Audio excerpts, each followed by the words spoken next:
부르는 그가 하나님 말씀 고린도후서 10장입니다. 고린도후서 10장 그 7절에서 마지막 절까지 고린도후서 10장 7절에서 18절 다 같이 읽겠습니다. 너희는 외모만 보는도다. 만일 사람이 자기가 그리스도에게 속한 줄을 믿을진대 자기가 그리스도에게 속한 것 같이 우리도 그러한 줄을 자기 속으로 다시 생각할 것이다. 주께서 주신 권세는 너희를 무너뜨리려고 하신 것이 아니요 세우려고 하신 것이니 내가 이에 대하여 지나치게 자랑하기도 부끄럽지 아니하리라. 이는 내가 편지들로 너희를 놀라게 하려는 것이 생각하지 않게 합니다.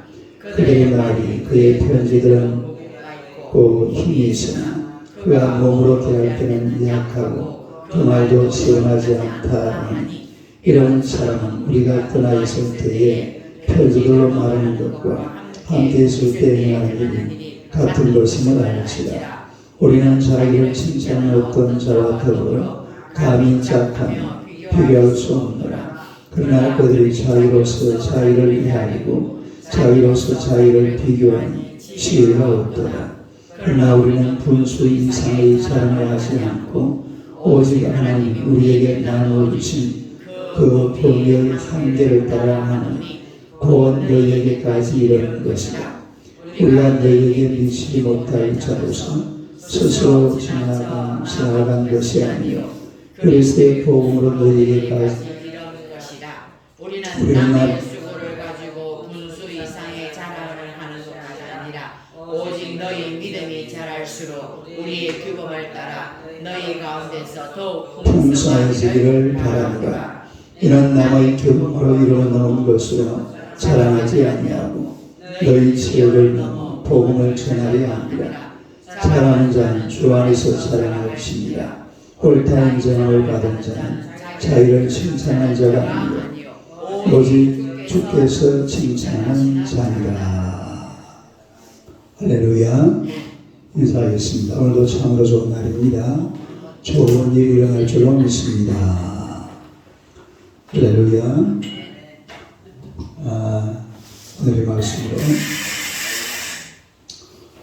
바울의 자랑과 칭찬.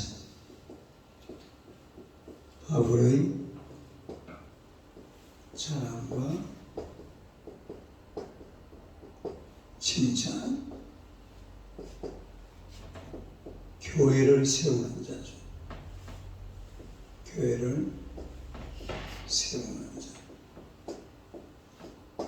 한번 읽어보세요. 바울의 자랑과 칭찬. 교회를 세우는 자. 이 바울 사도가 편지를 네 통을 쓰죠. 고린도전서 5장 9절에 음란하지 마라 이런 편지를 썼고 그 다음에 고린도전서를 쓰고 그리고 고린도서 2장 4절에 보면 눈물의 편지를 또 한 통 써죠.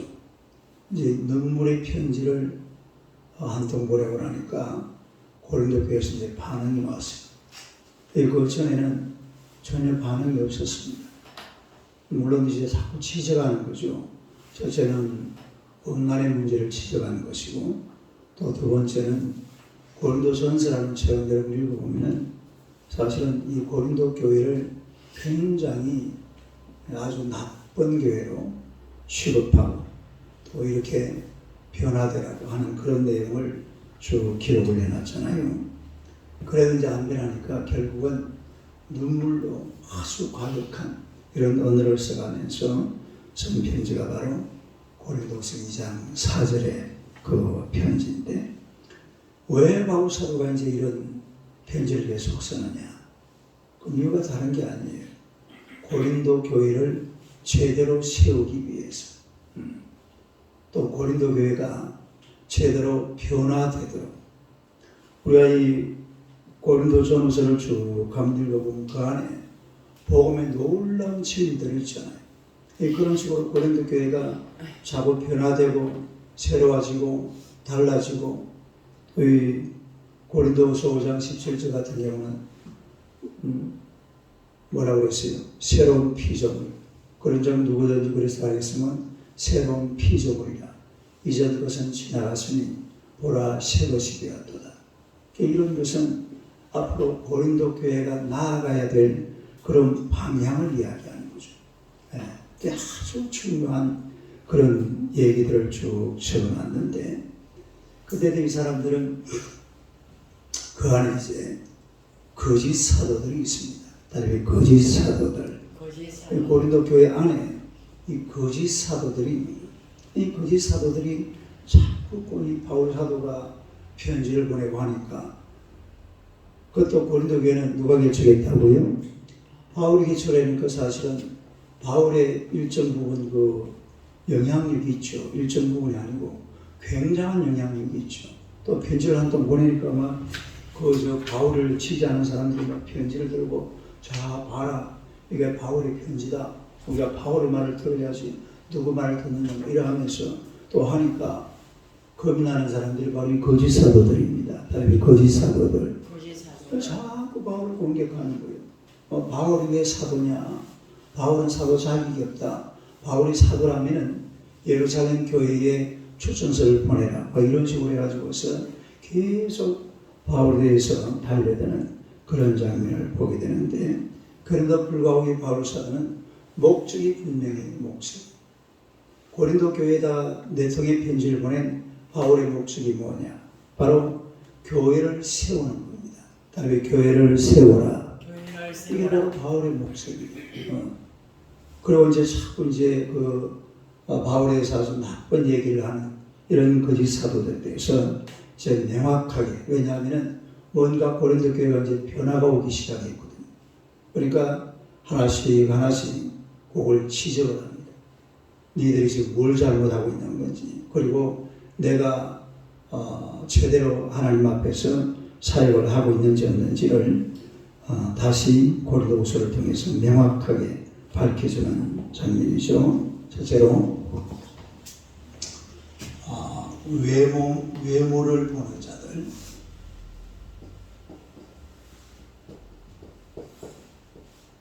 외모를 보는 자들.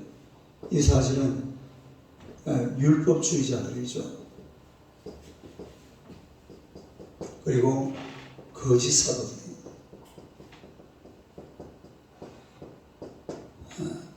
그 7절 한번 읽어보세요.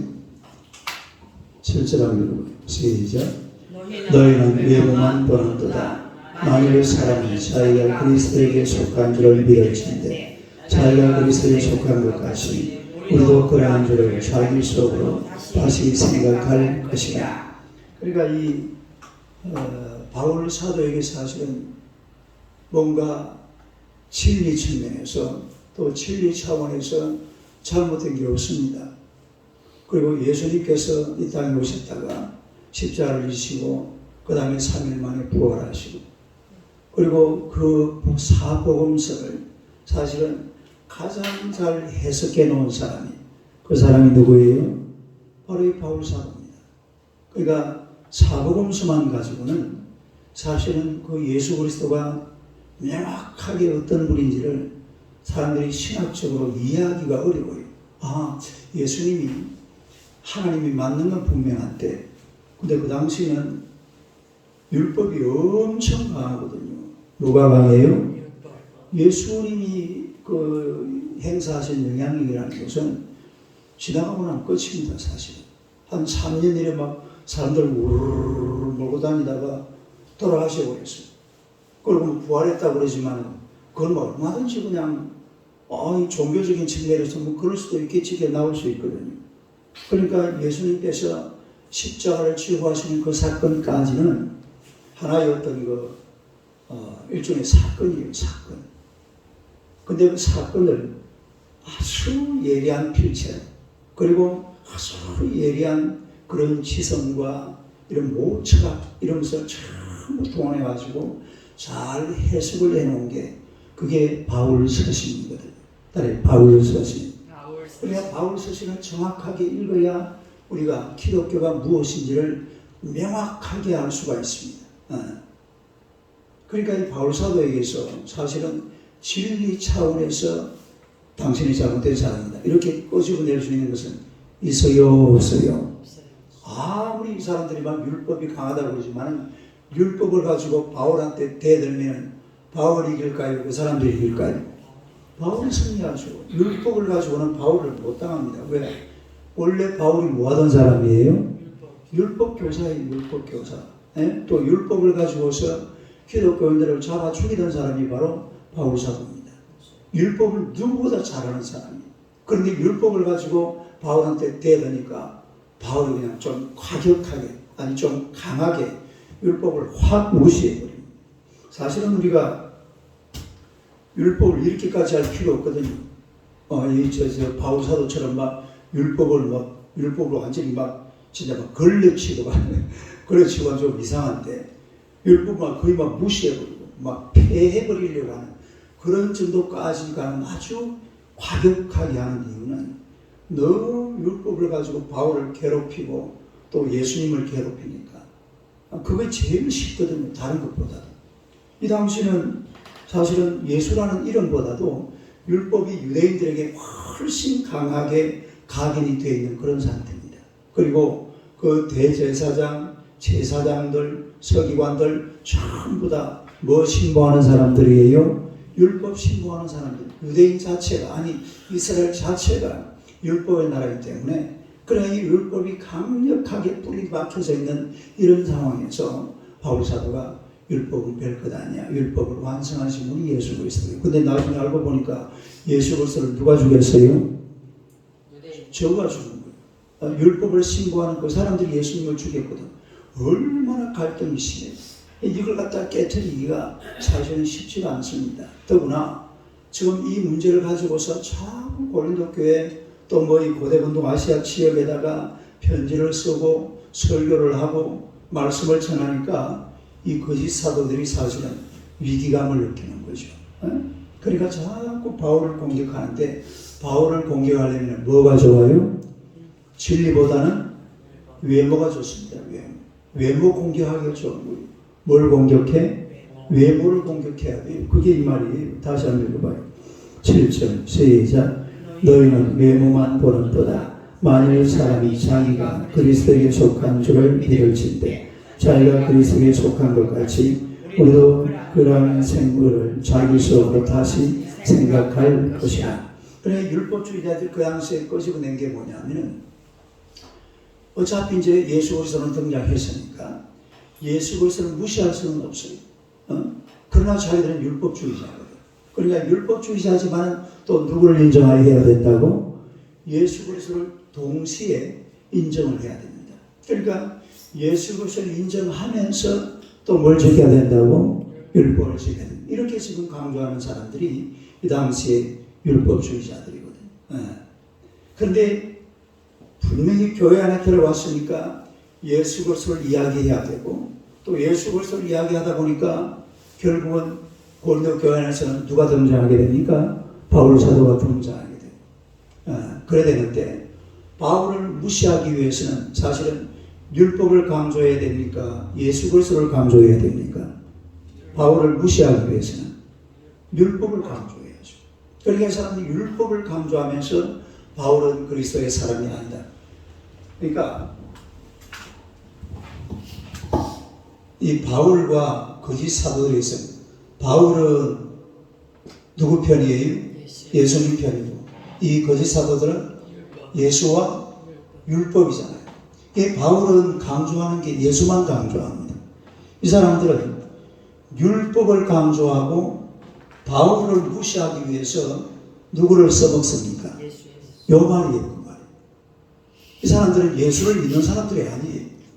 예수를 써먹는 사람들. 예수를 써먹는 사람. 그 예수라는 이야기를 하면서 누구를 공격해? 바울을 뭘 들어가지고 율법을 들어가지고 바울을 공격하는 이런 사람들이 바로 그 당시 거짓 사도 또 율법주의자라는 것을 알 수가 있는데 그러다 보니까 바울 사도는 결국 이제 이래 하다 보면은, 자 보세요. 이런 식으로 하다 보면 나중에 바울에게서 뭐까지 부정이 돼 보입니까? 예수까지. 그게 그 말이에요. 다시 한번 읽어봐요. 7절 시작. 너희는 외모만 보는도다. 만일 사람이 자기가 그리스도에게 속한 줄을 믿을진대 자기가 그리스도에게 속한 것 같이 우리도 그러한 줄을 자기 속으로 다시 생각할 것이다. 사실은 율법을 강조하든 뭘 하든지 간에 지금 중요한 건 누구예요? 예수님이 중요하거든요. 예수님이 중요하고 바울은 예수만 강조하니까. 그러니까 이 사람들은 바울을 골탕 먹이고 바울을 또 고린도 교회가 떼어놓기 위해서 예수를 빌미로 삼아서 율법을 강조하고 또 율법을 강조하면서 바울의 외모를 공격하는 겁니다. 딸이 바울의 외모. 그 외모가 이제 그 뒤에 보면 쭉 나와 있는데 보세요. 9절 10절 한번 봐요. 9절 10절. 9절 10절 한번 봐요. 시작. 이는 내가 편지들로 너희를 놀라게 하는 같이 생각하지 않다 합니다. 그들의 말이 그들의 편지들은 무게가 있고 힘이 있으나 그가 몸으로 대할 때는 약하고 그 말도 시원하지 않다 하는. 이 말이 무슨 말일까 하면 그냥 바울 사도는 외모를 보면은 아니 편지들을 보면 어때요? 예? 편지는 그야말로 막 필체가 화려하잖아요. 바울 서신 한번 보세요. 로마서, 고린도전후서, 뒤 히브리서까지.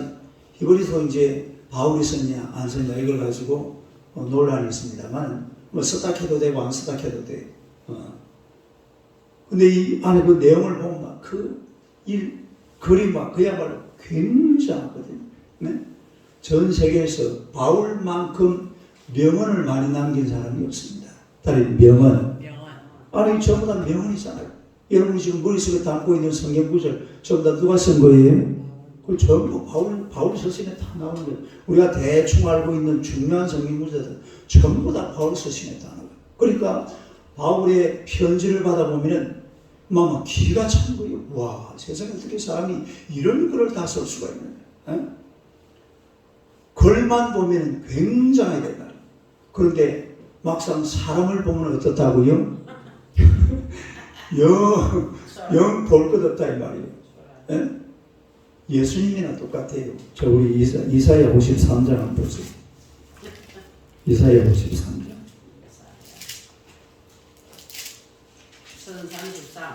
네, 1303페이지. 이사야 53. 그 2절 3절 한번 보세요. 2절 3절. 구약성경 1033페이지.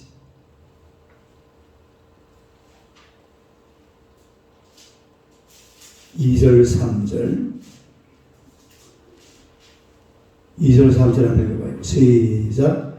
그는 주 앞에서 살아나기를 연한 숨 같고 마른 땅에서 나온 뿌리 같아서 고운 모양도 없고 풍채도 없은즉 우리가 보기에 흠모할 만한 아름다운 것이 없도다. 그는 멸시를 받아 사람들에게 버림받았으며 강도를 많이 겪었으며 질고를 하는 자라. 마치 사람들이 그에게서 얼굴을 가리는 것 멸시를 당했고 우리도 그를 귀여기지 아니하였도다.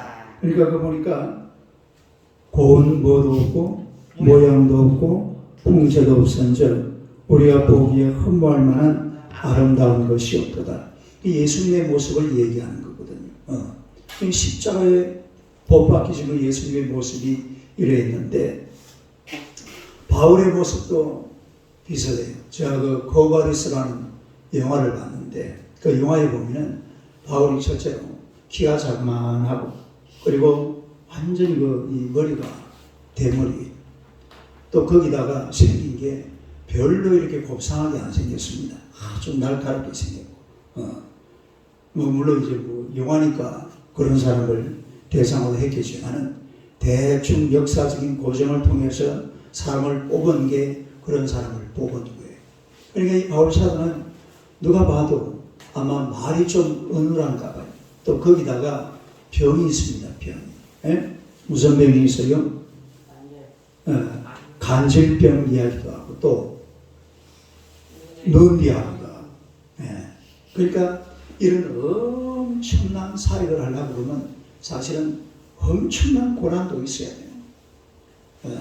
이 어마어마한 사역을 했잖아요. 고대 근동 아시아 지역 전체를 발칵 뒤집어 놨어요. 누가?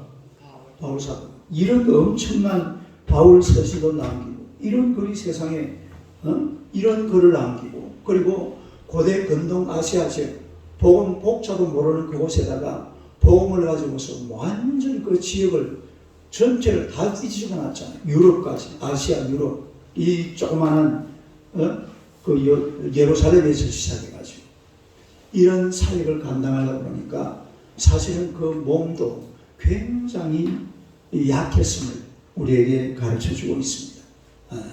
이런 사역을 하려고 그러면 그런 엄청난 왜냐하면 교만해지거든요.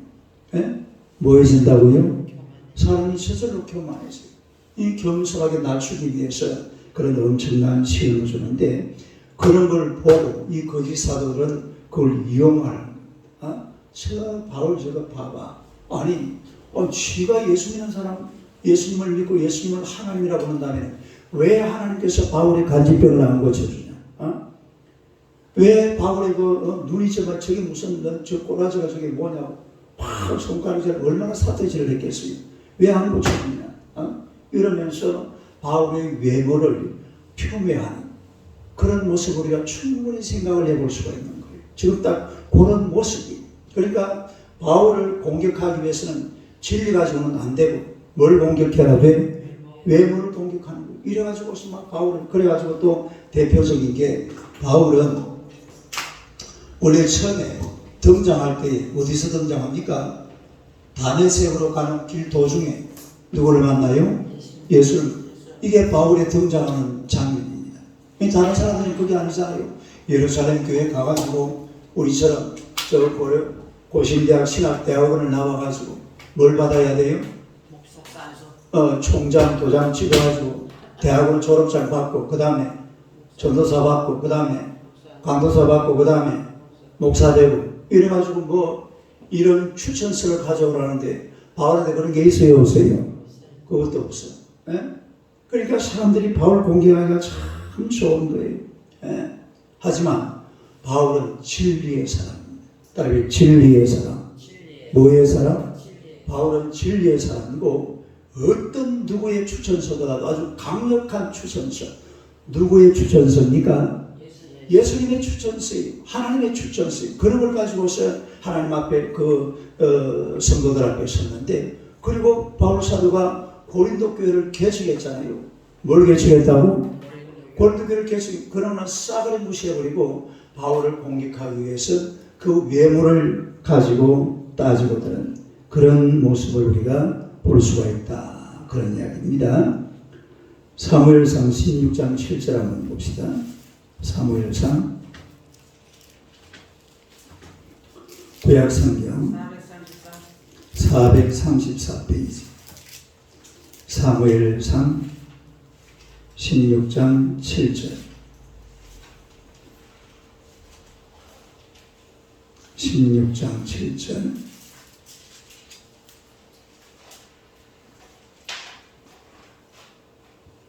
7절 한번 읽어봐요. 시작. 여호와께서 사무엘에게 이르시되 그 영모와 키를 보지 말라. 내가 이 그를 버렸노라. 내가 보는 것은 사람과 같이 아니하니 사람은 외모를 보거니와 나 여호와는 중심을 보느니라 하시더라. 우리가 이 기독교라는 종교는 중심의 종교입니다. 다르게 중심의 종교, 마음의 종교, 진정성의 종교. 그러니까 기독교인들만큼 마음이 강한 자를 세상에서 찾아볼 수가 없어요. 세상 사람들은 참 뭘 가지고 삽니까? 그야말로 외형적인 것. 그러니까 종교를 해도 항상 총칼입니다. 이스라엘은 그렇잖아요. 불교 나라 가가지고요. 불교 안 믿어봐요. 잡아가서 그냥 물건을 냅니다. 힌두교 똑같아요.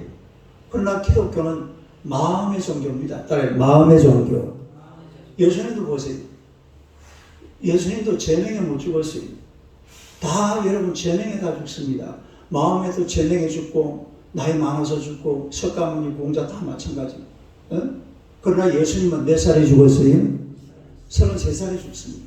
왜 그때 죽습니까? 자기가 막 부족한 게 있어 죽어요. 마음 때문에 육신을 버리는 거예요. 이 중심의 종교. 따르게 중심의 종교. 마음 중심의 종교라 이 말이에요. 마음 중심의 종교. 그래서 사실은 알고 보면요, 기독교만큼 강한 종교가 없어요. 가장 강한 사람들은 알고 보면 기독교인들입니다. 이게 사람이 외모를 보고, 우리가 왜 요즘도 하는 말이 뭐 하다가 저거 진정성이 없다 이런 말 하잖아요. 따르게 진정성이 없다. 세상을 가만히 보면요, 진정성이 없어요. 진정성이 없고 뭐였다? 우리가 세상을 이렇게 표현하잖아요. 실용주의라고 하죠. 실용주의. 무슨 주의? 실용주의가 뭐예요?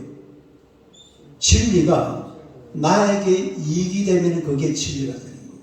따라서 나에게 이익이 되면 그게 진리다. 이게 뭐라고요? 이게 세상이거든요. 그러니까 거기에는 진정성이 없어요. 진정성이 없고 뭐만 있습니까? 돈만 있습니다. 돈만. 이게 나한테 유익이 되느냐 안 되느냐.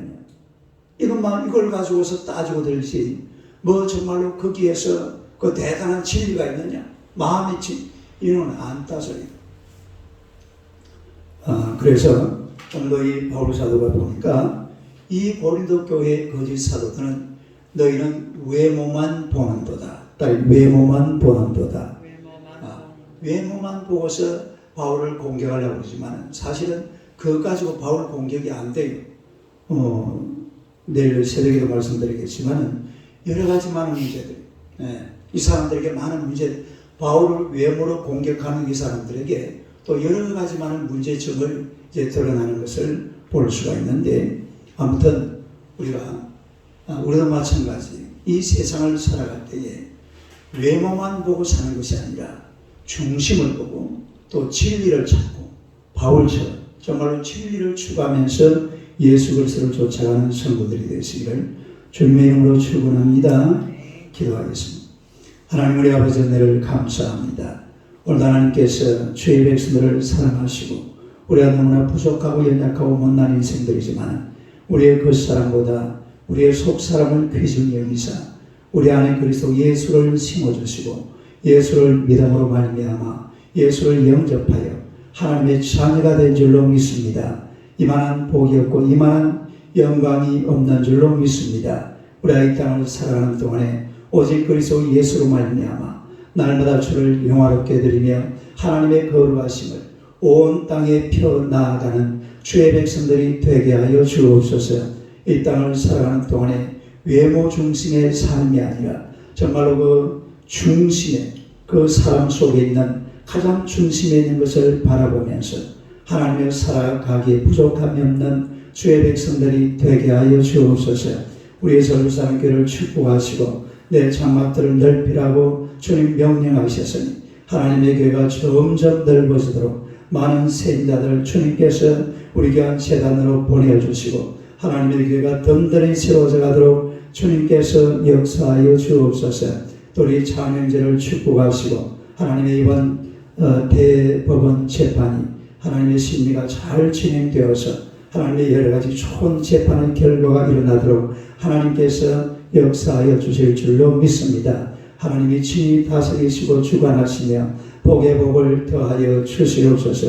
또 우리 두가를 축복하시고 두가가 하나님의 은혜 가운데서 잘 경영되어서 믿음의 기업으로 우뚝 설 수 있도록 은혜 베풀어 주실 줄로 믿습니다. 성령으로 역사하시고 좋은 일이 날마다 일어나도록 하나님의 권세와 능력으로 인도하여 주시옵소서. 우리 정을선 권사님 축복하시고 늘 강건케 하여 주실 줄로 믿습니다. 우리 성함주 집사님 정의는 기회였습니다. 하나님의 자녀가 되게 하여 주옵소서. 또 우리 김태성 집사님 축복하시고 하나님의 재정적인 문제를 잘 해결하셔서 또 11월 달에는 샵을 개원해 아버지 하나님의 놀라운 하나님의 영광 위에 귀하게 쓰임받는 하나님의 복된 자녀가 되게 하여 주옵소서. 오늘 하나님의 성령께서 우리와 동행하시고 은혜 베푸시기를 우리 구주 예수님 이름으로 기도드리옵나이다.